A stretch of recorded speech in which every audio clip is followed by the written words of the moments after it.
Welcome to Unfinished Business. I am your host, Kimberly Griggs, and today I am sitting down with someone who helps business owners navigate one of the most complicated and often most neglected parts of running a company, their finances. My guest today is Dante Puccinelli, a certified CPA with a deep expertise in forensic accounting, contract CFO services, and an expert witness work. As a fractionalized CFO, he helps businesses not only read their numbers, but actually understand the story behind them. And through that helps the business reach new success. So Dante, welcome to Unfinished Business. I'm very glad that you're here and excited to get started to learn from you. Thank you, Kimberly. Thank you for inviting me. Pleasure to be here. Well, let's start at the beginning because I thought it was really interesting when I came across your profile. What led you into accounting and more specifically forensics?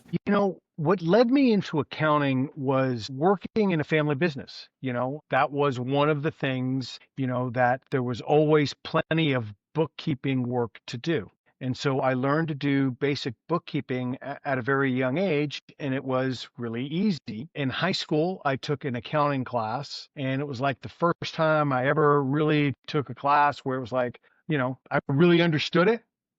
I didn't have to work hard at it, and I did well. So it was kind of a lazy man's success story that, I kind of had a knack for it. I discovered I had a knack for it and then decided to pursue it. And I very quickly learned that accounting was the tunnel, was the view into a business and what it had been doing in the past. So tell me more about that. So what led you from there to becoming more on the investigative side in forensic? What led to that work? Really was my career path. So I started my career, I got an accounting degree from Loyola Marymount University and went straight into public accounting. I very quickly knew that public accounting as a career wasn't going to be my path. So I wanted to get as much experience as I could during my time at a public accounting firm, which was necessary because as an accountant, you need 2 years of practical experience to get your license in addition to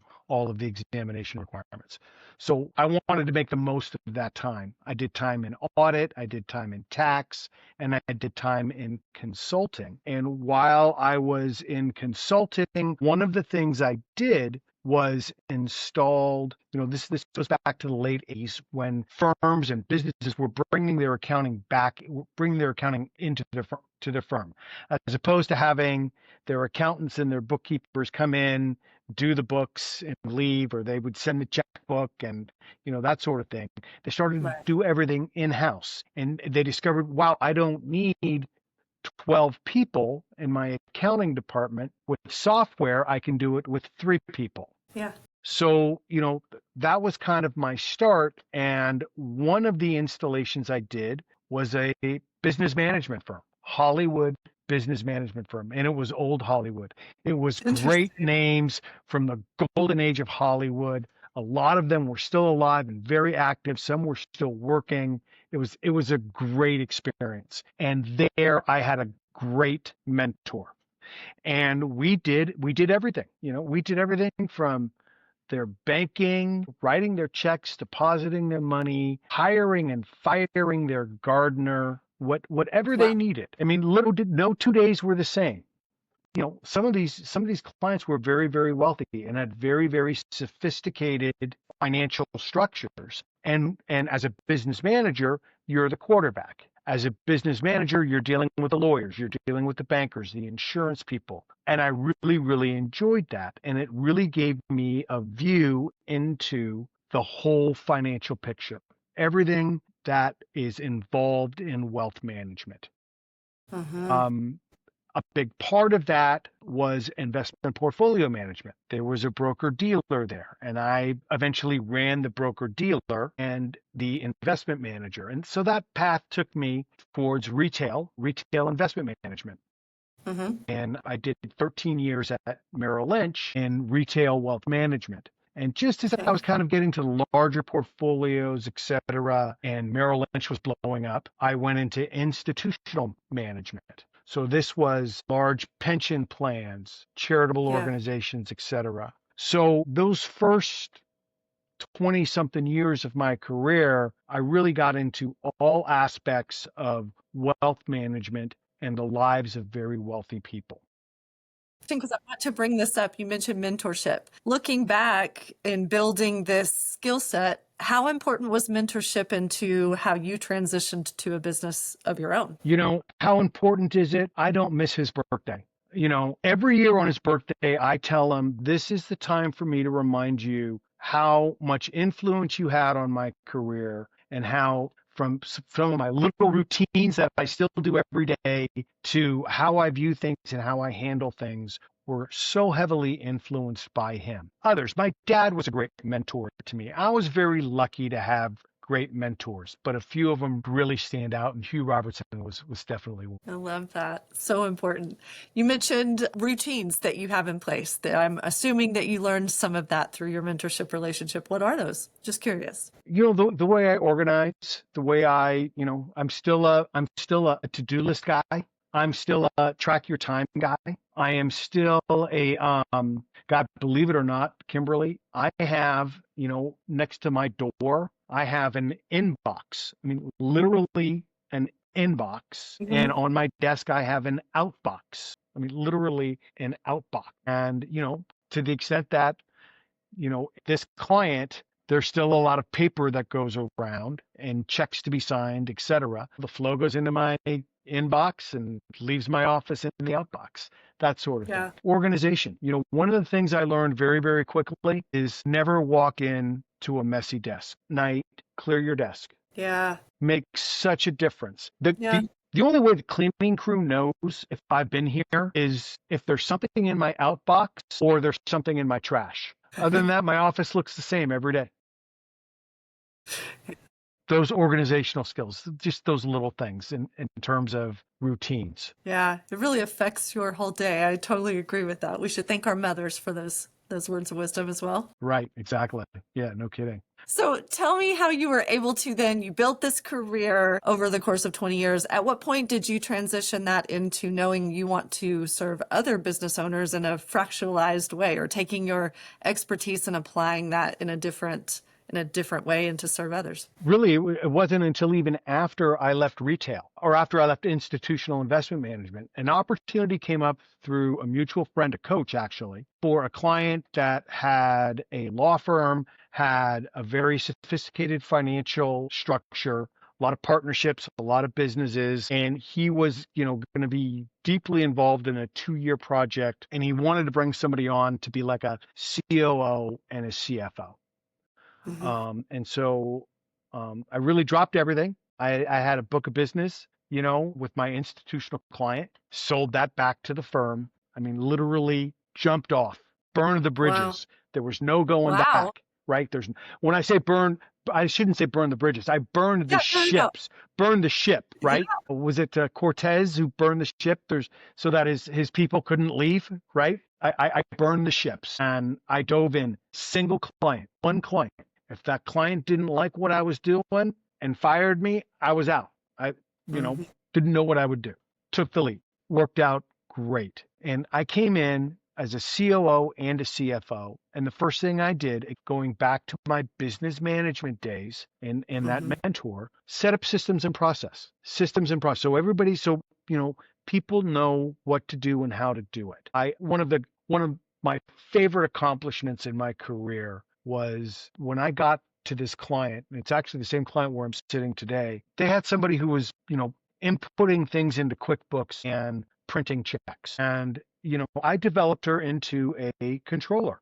Mhm. She takes everything from accounts payable to financial statements for me. And in doing so, a lot of the things that I was brought on to do or to oversee, she does. Yeah. So the best thing that I did for this client was work myself out of a job, set up enough systems and process that I didn't have to work, you know, 60 hours a week there. Mhm. Then it was 40 hours a week. And pretty soon it was kind of like, I don't even need to be here full time.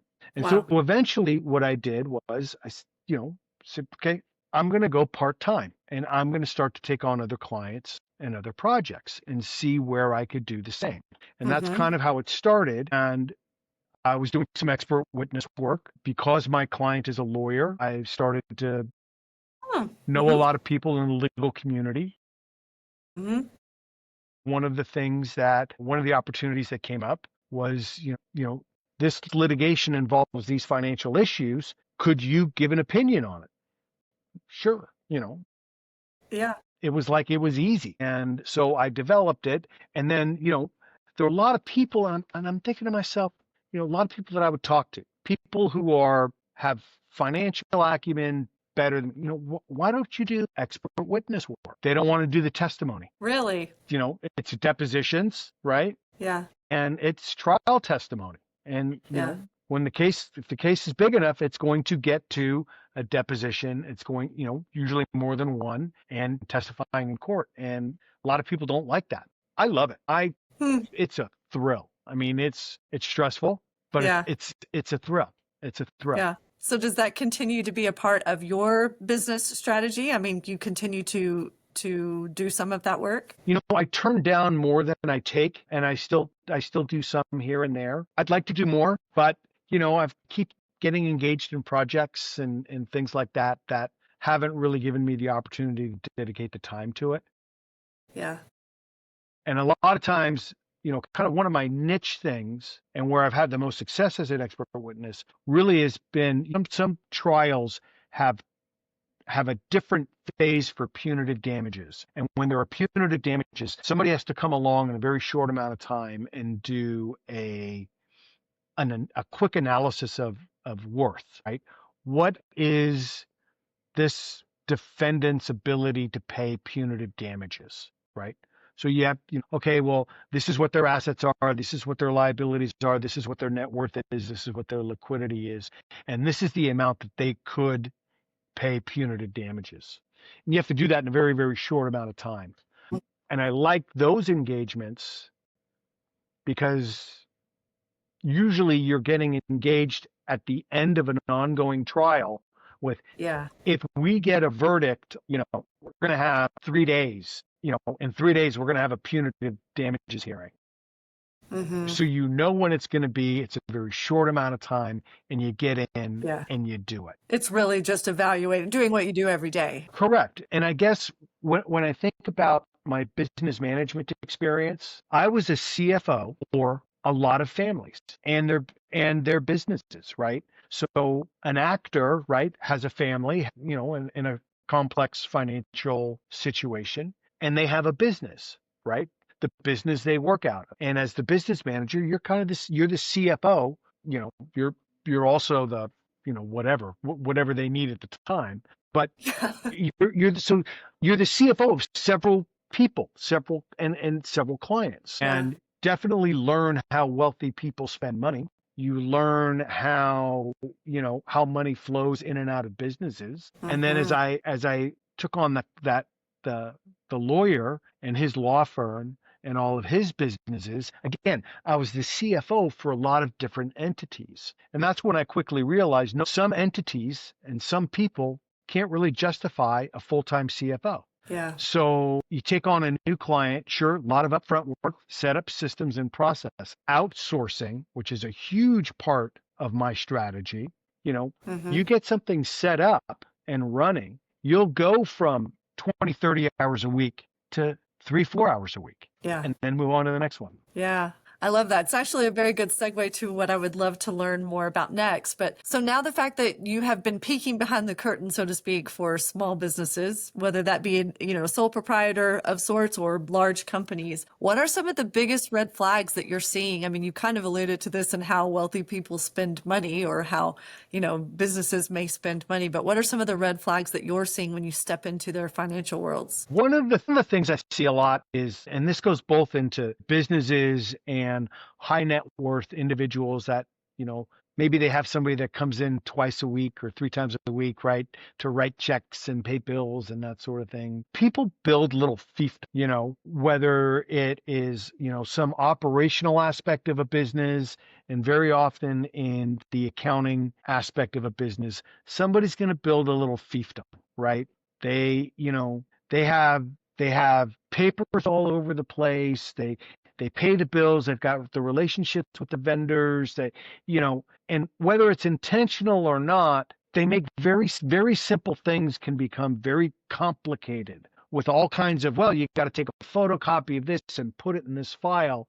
And when you start to ask why, Yeah. so well, this is the way we've always done it. I don't know.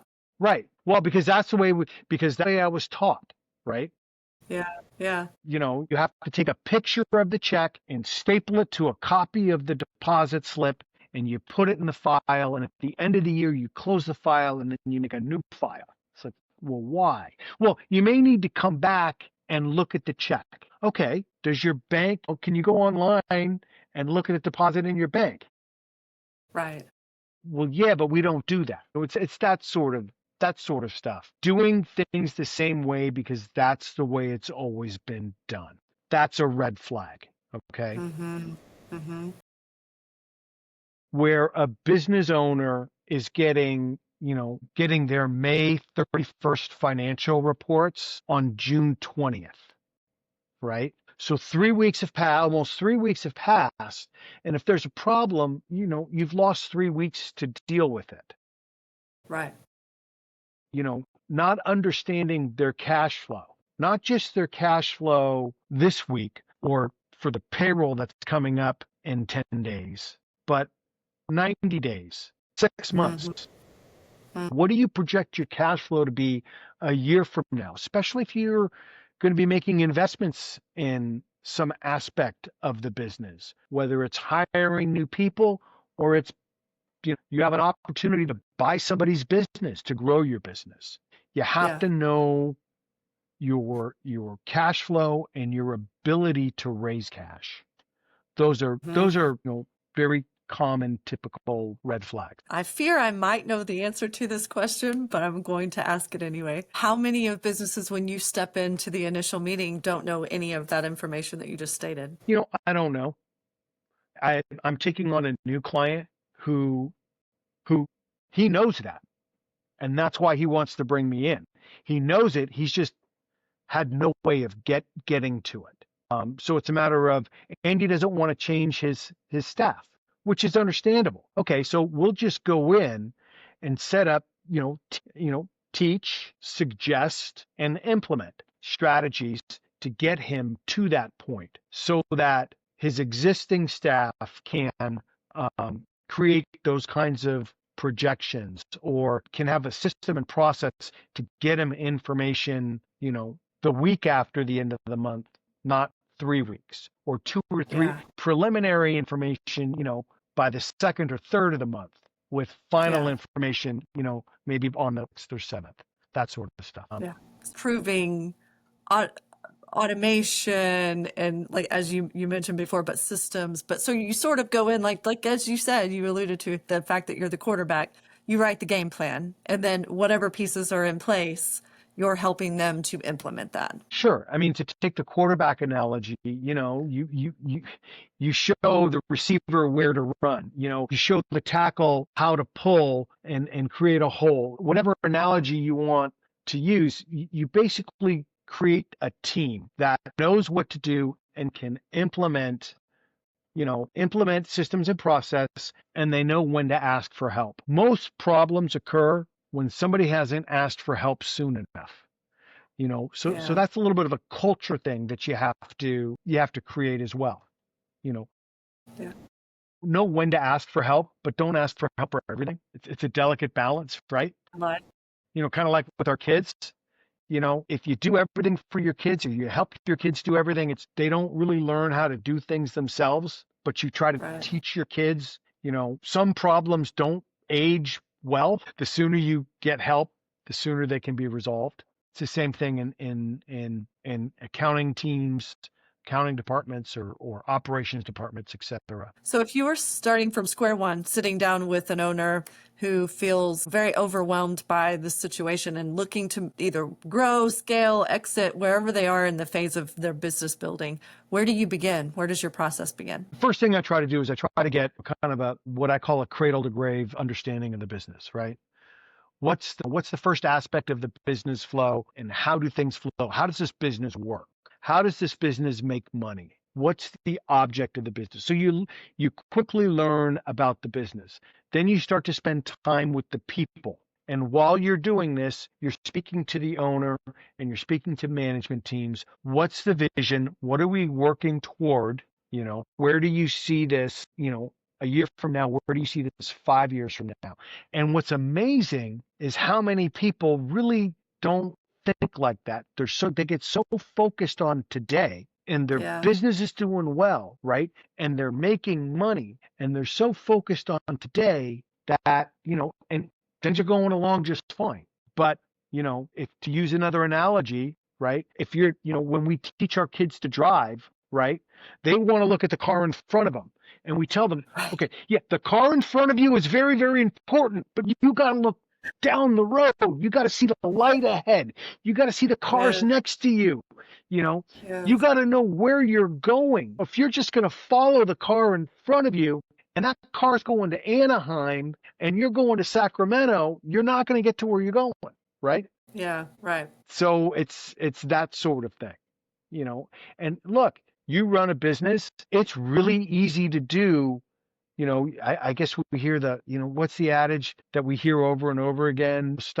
Work on your business, not in your business, you know. But there was a sign, it was a great sign, when you're up to your ears in alligators, it's hard to remember the plan is to drain the swamp, right? Yeah. Spend so much time fighting alligators, all you gotta do is drain the swamp, we won't have alligators. So stop Yeah. fighting the alligators and drain the swamp. Yeah. That's a great line. Let's shift a little bit about, more about talking about your own business. What types of clients are you currently working with, and who are you looking to talk to in the future and support? So most of my business revolves around real estate related clients and legal industry related clients, because that just seems to be where I've spent most of my time in my career.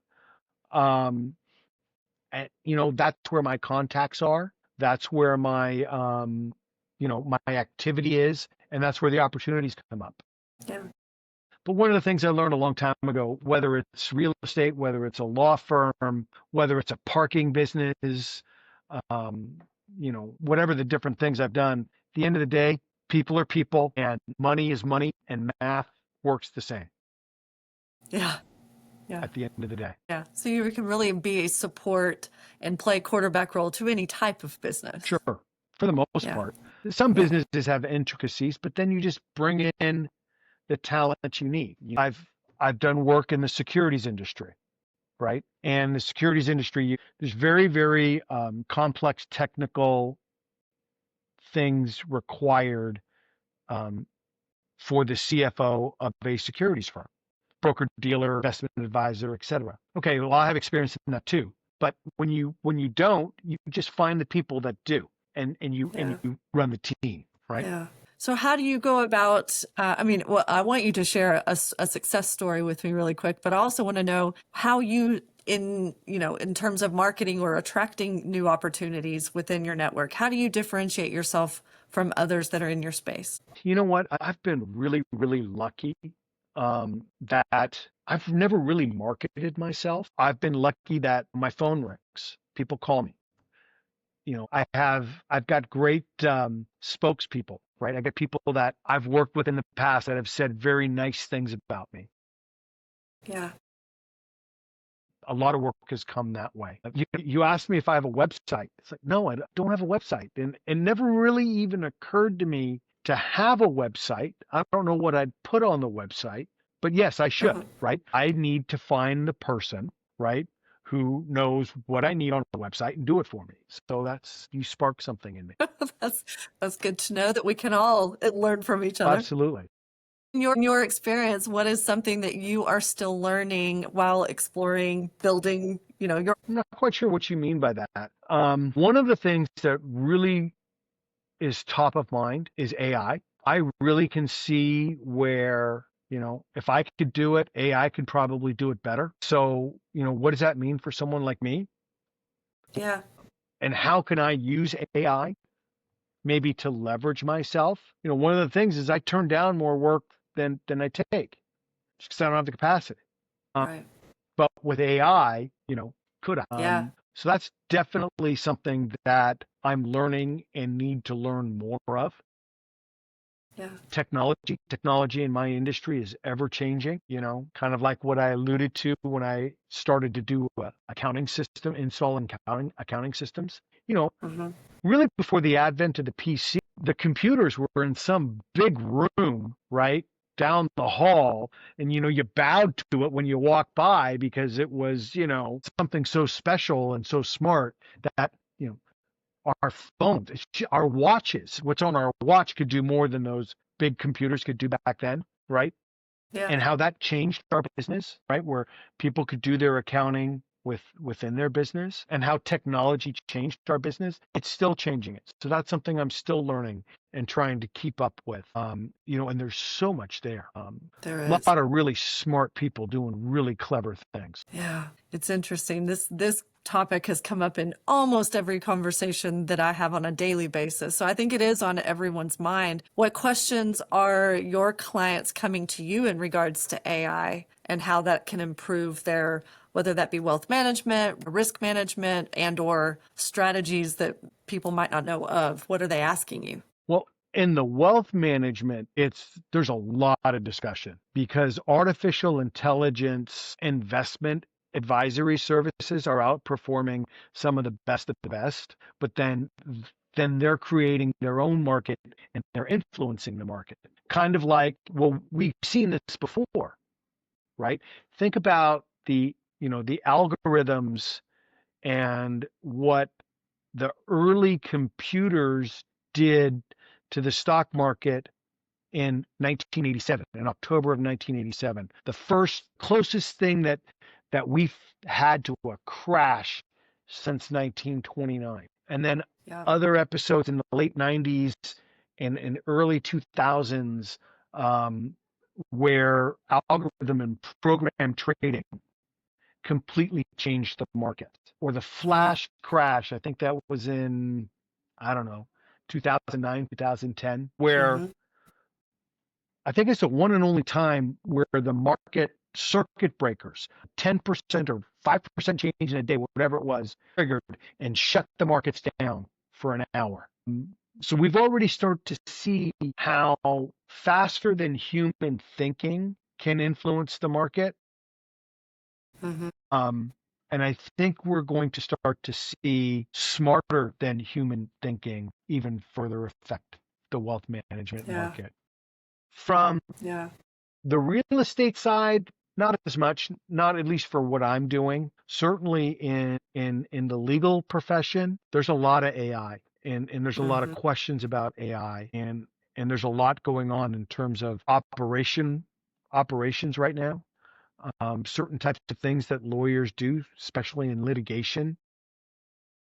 Hmm. AI assistance is taking things that would take a week are being done in, a half a day. So there's a lot to it. And I really think in the CFO's office and the CFO herself is going to be very, very well, is going to be impacted greatly by AI. I think you know, it's going to require it's going to require our work to be more than a lot of the mechanical stuff that we do. I love that you said that because I think that's so important. Yeah, to take your experience because we have tools now that can help put those pieces in place. But what it can't do is make human connection and human experience relevant to the game plan. Right, right.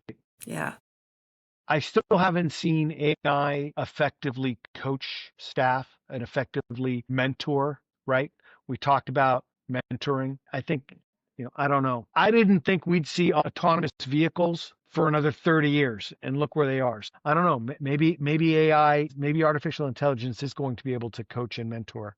Haven't seen it yet. Yeah, I haven't seen it yet either. Well, that being said, the last few questions that I have for you, sir, would be what is still, this is called unfinished business. I don't think business is ever quite done. We all have something that we're looking to try to accomplish or that we're still actively working on. That being said, what is yours? What is unfinished in building your business and where are you hoping to take it in the next few years? I'm really starting to effectively implement outsourcing.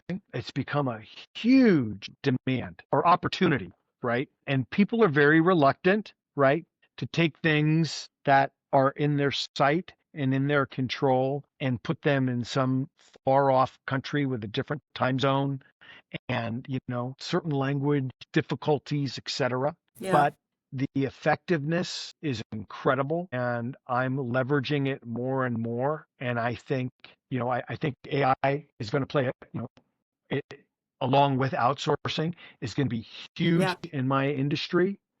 Yeah. And so I know that's where the ball is moving. And so I'm trying to get there ahead. That's a huge focus of mine. Yeah. And the barrier to that happening would be, Biggest barrier I have to outsourcing is getting business owners to agree to it. They like being able to go down the hall and ask the person for the report yeah. or pick up the phone. It's amazing how people still pick up the phone or send a text, right? Get me this and, get it now. Do you really need it now? Right? It's one of the things that that is hard for people is, out of sight, out of mind doesn't mean out of business. It's still getting done, right?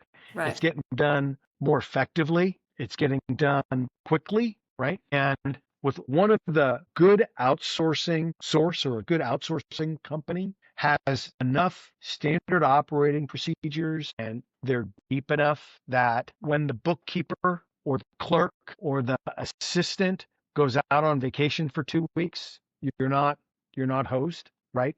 They have there's systems and process. Just about anybody could walk in to their desk to that situation and effectively accomplish the task. And that kind of gets back Mm-hmm. to the fiefdom thing, right? When you've got an assistant or a clerk or a bookkeeper or some member of the team, right, that has all of this institutional knowledge without standard operating procedures and cross training, right? That person has a fiefdom, right? Maybe Yeah. not intentional, but it is what it is. And if that you remove that person from the situation, there's no one that can just step in. And this gets to, I love college basketball. And when the star gets hurt, there's a great saying in college basketball, next man up, right? Mm-hmm. Next man up. Well, that's kind of the same thing, right? If every player on the team is cross-trained in the position, right? No matter what happens, as long as we can get 5 guys on the court, right? We can still play effectively. Right. So it's the same in any business team. Cross-training, standard operating procedures, and the outsourcing business does that effectively at a cost that we can't. I much agree. Well, Dante, I really want to be mindful of your time. So I want to thank you again for being here, for sharing your insights. And I want to acknowledge if anyone is listening who realizes that it's time to take a harder look at the numbers and, maybe put a game plan in place and you're needing a great quarterback, we are going to link Dante's information in the show notes below. That way you can contact him. And until next time, I want to thank everyone for listening to Unfinished Business. Kimberly, thank you very much.